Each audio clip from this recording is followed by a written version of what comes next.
Assalamualaikum warahmatullahi wabarakatuh. Saya Frido Afan Al-Muzaki ingin menjelaskan isi kodingan saya. Yang pertama sendiri ada package. Nah, apa sih package itu? Package itu adalah semacam folder atau direktori khusus yang mengelompokkan file Java biar rapi dan modular. Nah, di situ juga ada import Java util scanner. Nah, itu fungsinya untuk mengimpor kelas scanner supaya bisa baca input dari keyboard. Nah, di situ juga ada import Java util ArrayList. Nah, itu buat apa sih? Nah, import Java util ArrayList ini untuk izin buat pakai fitur ArrayList di programmu. Nah, tanpa ini bagian program yang menyimpan dan menampilkan buku yang dibeli gak akan bisa jalan. Nah, di sini ada kelas buku. Kelas ini digunakan untuk menyimpan data buku seperti judul, pengarang, stok, dan harga. Semua atribut dibuat private agar tidak bisa diakses langsung dari luar kelas. Ini sesuai dengan prinsip enskapsulasi dalam OOP. Di sini konstruktornya adalah buku, kurung buka, string judul, string pengarang, integer stok, integer harga. Nah, konstruktor ini akan mengisi data buku saat objek buku dibuat. Data tersebut seperti judul buku, nama pengarang, stok awal, dan harga. Oh iya, di situ ada private. Private itu artinya anggota, variabel atau metode hanya bisa diakses di dalam kelas itu sendiri. Contohnya seperti kelas buku, private string judul. Kenapa bisa gitu? Ini bagian dari prinsip encapsulation di OOP, Object Oriented Programming. Jadi data kayak judul, stok, harga, dan lain-lain dijaga supaya gak sembarangan diakses atau diubah dari luar kelas. Makanya kamu juga bikin getter dan setter seperti public string get judul. Nah, seperti itu. Nah, public itu artinya anggota atau kelas bisa diakses dari mana saja, termasuk dari luar file, luar kelas, bahkan package lain. Contohnya public class UU8, public string get itulah. Main harus publik karena itu titik masuk entry point program Java. Kalau main gak publik, program gak akan jalan karena Java gak bisa nemuin titik mulainya. Nah, singkatnya, private itu bisa diakses dari kelas itu saja. Contoh, private string judul. Nah, itu untuk keamanan data. Nah, modifier publik itu bisa diakses dari mana saja. Contohnya kayak public static void main. Nah, itu untuk metode yang harus bisa diakses global. Nah, kenapa sih data di private tapi getternya di publik? Nah, itu karena agar data tetap aman, gak bisa diubah langsung, tapi tetap bisa dibaca atau diubah lewat cara resmi, yaitu lewat metode get atau set.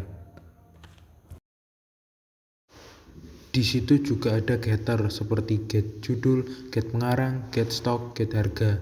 Nah, metode ini digunakan untuk mengambil nilai atribut buku dari luar kelas. Misalnya dipakai untuk menampilkan judul atau mengecek stok dan harga. Nah, di situ juga ada setter seperti set judul, set pengarang, set stok, set harga. Nah, itu untuk mengubah data buku di luar kelas. Kamu bisa pakai setter ini jika ingin mengubah. Dan di situ ada kurangi stok, kurung buka integer jumlah, kurung tutup. Nah, metode itu digunakan untuk mengurangi stok buku saat pembelian berhasil dilakukan. Contoh, jika stok 20 lalu beli 3, maka stoknya bisa jadi 17. Dan di situ ada tampilkan data, kurung buka, integer nomor, kurung tutup. Nah, metode itu akan menampilkan informasi lengkap dari satu buku, yaitu nomor urut, judul, pengarang, stok awal, dan harga. Ini akan ditampilkan setiap kali transaksi dimulai. Nah, sekarang ada di kelas pembeli. Nah, kelas pembeli ini digunakan untuk menyimpan dan menampilkan data dari seorang pembeli. Nah, di situ konstruktor dan getternya udah tercantum ya. Nah, sekarang public void tampilkan data pembeli kurung buka kurung tutup. Nah, itu untuk menampilkan informasi pembeli yang sedang melakukan transaksi seperti nama, alamat, dan jumlah buku yang dibeli. Nah, di sini kita udah sampai kelas data pembelian lengkap. Nah, ada apa sih di kelas data pembelian lengkap? Nah, di kelas data pembelian lengkap ini untuk menyimpan data rekap pembelian oleh user. Nah, di situ ada properti atau atribut yang string judul buku, integer total. Nah, yang judul buku itu untuk menyimpan nama buku yang dibeli, sedangkan yang total itu untuk menyimpan total harga pembelian buku tersebut. Nah, di situ ada konstruktor. Nah, konstruktornya ini dipakai saat kamu membuat objek baru dari kelas ini. This judul buku artinya mengisi variabel dalam kelas judul buku dengan nilai dari parameter konstruktor.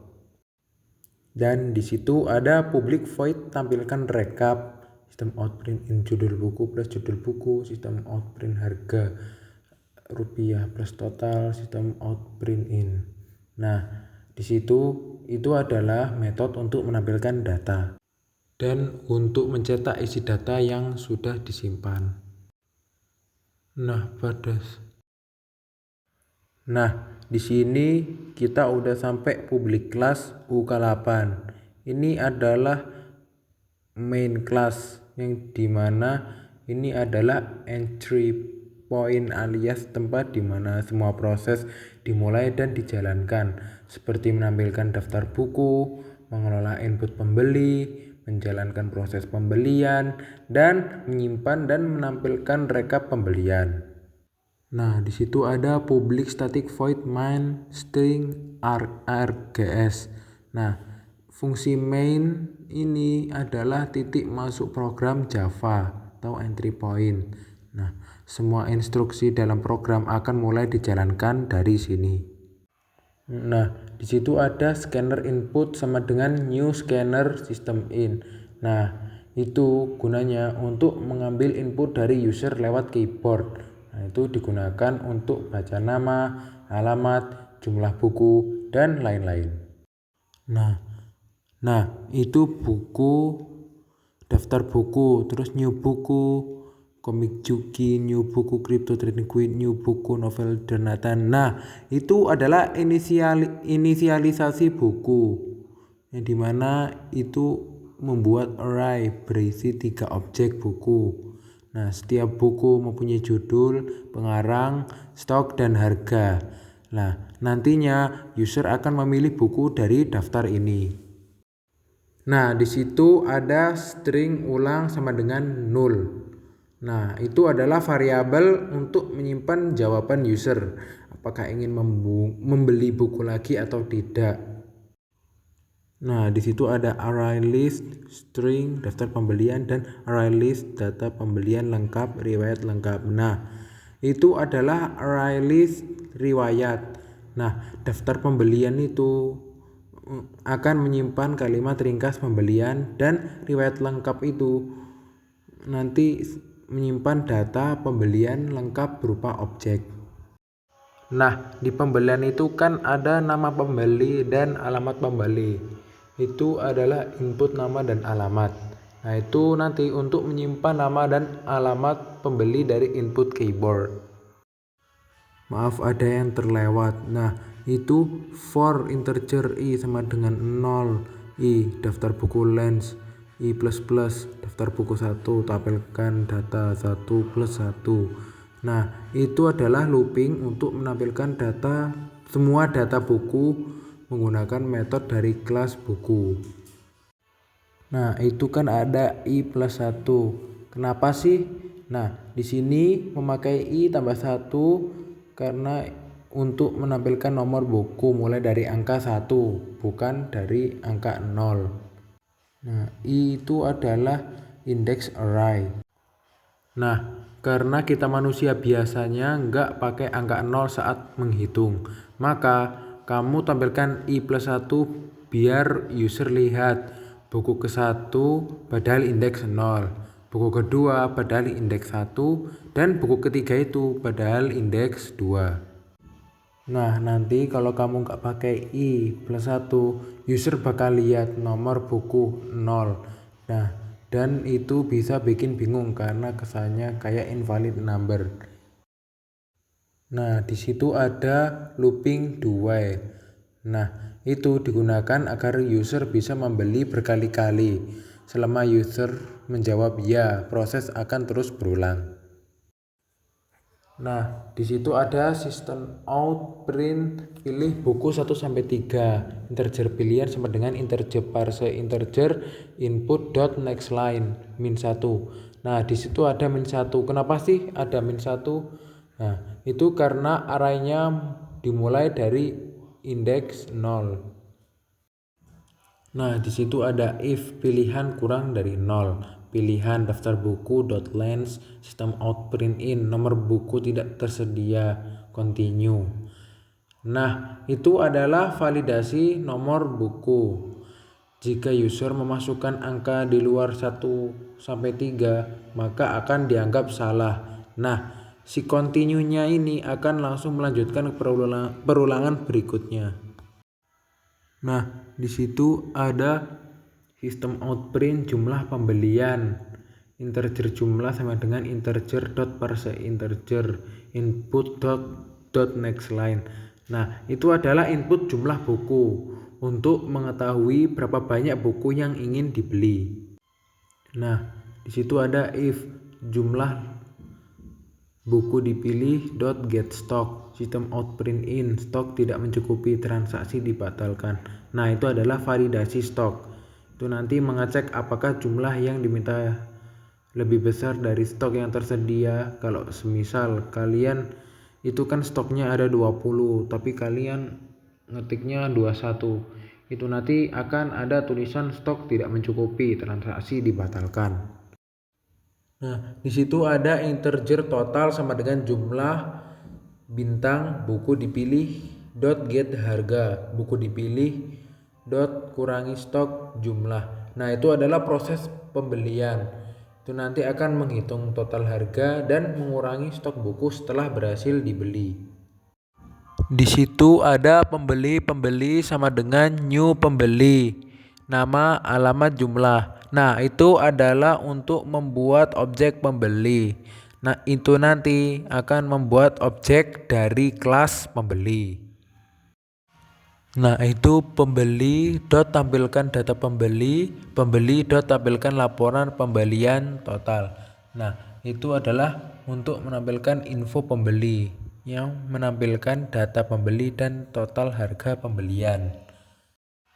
Nah, di situ ada sistem out print in stok akhir buku plus buku dipilih dot get judul plus buku dipilih dot get stock plus buah. Nah, itu untuk menampilkan sisa stok yang dimana itu akan menampilkan stok terbaru setelah pembelian. Nah, itu daftar pembelian dot add nama plus membeli, pokoknya yang di bawah sendiri itulah. Nah, itu adalah untuk menyimpan riwayat pembelian yang dimana itu akan menyimpan kalimat sederhana pembelian ke daftar pembelian dan objek rekap pembelian ke riwayat lengkap. Nah, itu ada sistem outprint ingin membeli buku lagi ya atau tidak, ulang sama dengan input next line. Nah, itu untuk lanjut ke pembelian berikutnya atau berhenti. Setelah loop selesai, itu nanti ada if daftar pembelian dot is empty for integer i sama dengan 0 daftar pembelian dot size sistem out print in i tambah 1 tambah daftar pembelian dot get i. Nah, itu untuk menampilkan semua pembelian dalam bentuk daftar sederhana. Nah, di situ ada data pembelian lengkap D.2 riwayat lengkap D dot tampilkan rekap. Nah, itu untuk menampilkan rekapan lengkap dimana itu akan menampilkan setiap rekap pembelian, judul, dan harga saja. Dan di situ ada input close yang dimana itu untuk menutup scanner agar tidak ada kebocoran memori. Nah, di sini saya akan mengeran kode saya. Nah, di sini nama pembelinya Agung saja. Nah, lalu alamat pembelinya Ngawi. Nah, di sini saya memilih nomor 2. Jumlah pembeliannya 6. Nah, di sini saya ingin membeli lagi. Nah, berarti saya pencet ya. Nah, di sini ada pilih buku. Pilih buku, saya ingin membeli buku yang satu juga. Nah, terus jumlah pembeliannya saya beli 3 saja. Nah, di sini saya tidak ingin membeli buku lagi, jadi saya memencet tidak. Nah, di situ rekap data pembelian lengkap udah ada di situ ya. Nah, coba lihat. Nah, sudah segitu saja. Sekian video dari saya. Mohon maaf jika ada tutur kata saya yang salah. Semoga bermanfaat. Assalamualaikum warahmatullahi wabarakatuh.